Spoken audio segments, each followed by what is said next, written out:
every active killer event that happens, politicians jump on that bandwagon to use it as a way to disarm the populace. Illinois has just passed a no semi-automatics allowed to be sold or transferred anymore.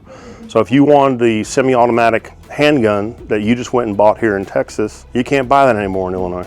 A free people should not be entirely dependent upon somebody else to be able to provide for their security. I think history gives us plenty of examples of what happens when people feel like they are completely at the mercy of their government to be able to protect themselves. The Holocaust Museum in Dallas, right? There's this genocide floor. There's these 10 civilizations that experienced genocide. What was the first step every time there's genocide? They disarm the public. What's the importance of being an armed citizen in 2024? In a recent video with Nick Freitas, I discussed my trip to Australia. A majority of Australia's gun rights were stripped after an event known as the Port Arthur Massacre. Port Arthur triggered massive gun control measures and resulted in the surrender of an estimated 650,000 firearms between 1996 and 1997. I came back from Australia wondering if it was realistic to consider that one event or one piece of legislation might compromise our Second Amendment rights in a similar fashion. A few weeks after returning to the USA, I had the opportunity to ask Virginia delegate Nick Freitas the exact question.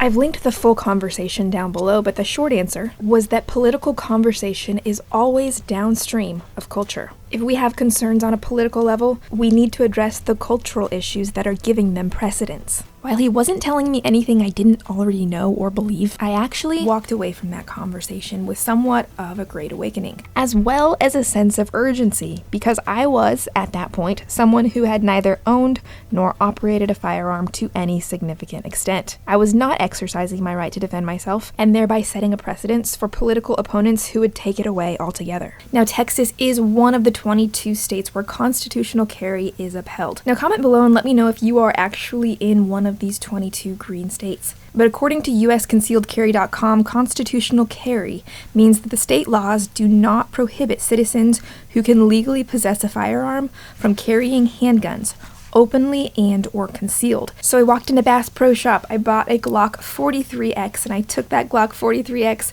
straight to a professionally led defensive handgun class. Because Texas acknowledges constitutional carry, I did not need this further training or any further permission to carry my firearm that I had just bought. I wanted the confidence of a formal training, and I wanted to have some good safety protocols in place as I began to carry on a regular basis.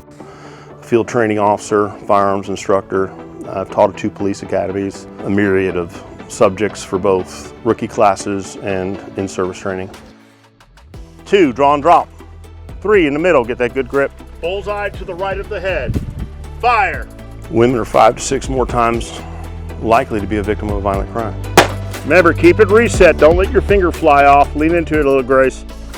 Let's say you lived in a really nice area, or you had a really good law enforcement agency, and then get there in 5 minutes. Hold your breath for 5 minutes and imagine someone's trying to kill you. That's why. Because when seconds matter, minutes are too long. I'm sorry, keep it reset. Listen up. After you shoot the 1 round, bang, reset, and keep your arms out. I did not train alone. I collected a group of 6. One of those was actually my sister, the chicken lady, who was initially reluctant to take advantage of her Second Amendment rights, but ended up being one of the sharpest shots on the range that day. That's your first 100 rounds right here? Phil Ryan at Northeast Texas Gun Range. He took a group of 6 ladies with little or no experience, and by the end of the day, he had us acing the range training and target practice for our concealed carry permits with perfect or near perfect scores on the target practice portion. His snack box was also next level, which in hindsight, I see was a very, very good strategy, given an all-female class. Okay. So this is the Israeli loader, the Uplula. Okay. $35 at the gun range. In Hebrew you say, "Ani rotzah lahishtamesh et haneshek," which means I want to use the gun.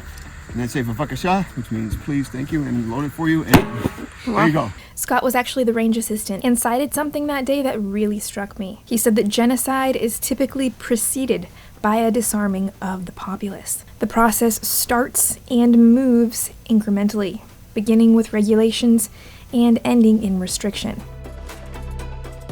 While sharing this experience is a slight departure from my normal farm content, I felt it was relevant to share all the same, because the same reasons that thrust me into becoming a farmer are the same reasons that thrust me into becoming an armed citizen. I realized that exercising a right is the most fundamental way of protecting it and ultimately defending it. And like a muscle, I'm realizing that here in the United States, all we have to do to lose our rights is simply stop using them. During this process, I had to be really real with myself and say, Grace, if you're not strong enough to exercise these fundamental rights, you won't be strong enough to defend them when someone comes to take them away.